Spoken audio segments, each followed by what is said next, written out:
Hello everyone, it's me Clayton. I just finished watching Invincible episode 7. This is the penultimate episode of Invincible, and let's just say that this episode has everything that could possibly go wrong going wrong for our heroes. Not when it comes to the production, though. When it comes to the production, this is one of the best looking episodes in animation-wise of the series yet.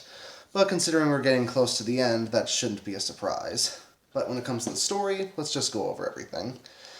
After the disastrous happenings of episode 6, Invincible basically just tells Amber who he is, and she still dumps him. In fact, she kind of dumped him weeks ago. She's kind of just been stringing her along at this point. But I'm glad that she figured out way before he told her, considering that it's not particularly that hard, or at least it shouldn't be. He doesn't even change his voice when he's invincible anyways. And he doesn't exactly appreciate William's advice either, so he goes to Adam Eve to sulk. All while it seems that Cecil has had enough of Omni-Man and decides to send his troops after him. But no matter what or who he sends, nothing seems to harm Omni-Man. Blow up an entire house with your friend inside? He's just fine. Shoot him with a satellite laser twice that costs billions of dollars? He's just fine. Send several cyborg soldiers from that Sinclair guy? He's just fine. So he has to send him a giant kaiju monster in order to even have a chance at taking him down. All while the Mauler twins basically find out what Robot has been trying to do for the entire season. He was trying to make himself a new body.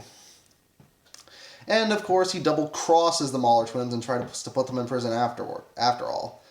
But I still kind of keep Robot in the hero side, because he did legitimately care about Monster Girl, and he does legitimately do this just to, give himself a body that he deserves.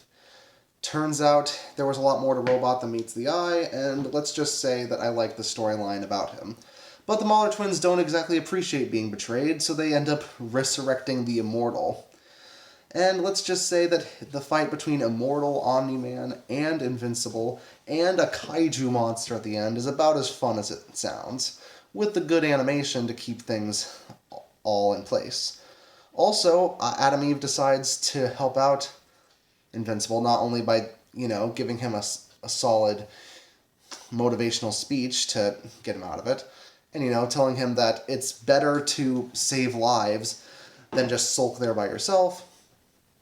But also, she needs to go back to the Guardians of the Globe again, which I certainly hope they don't have to be called in to go after Omni-Man, because considering what happened to Immortal at the end of this episode, I'm pretty darn sure they're going to end up the same way if they try anything.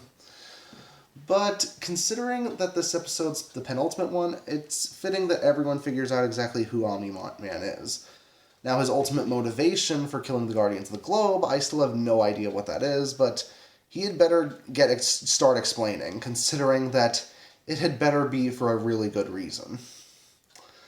But when it comes to the action scenes, the storylines that have ended for certain characters, and when it comes to everything being set in place for the final episode, this penultimate episode basically gets everything right.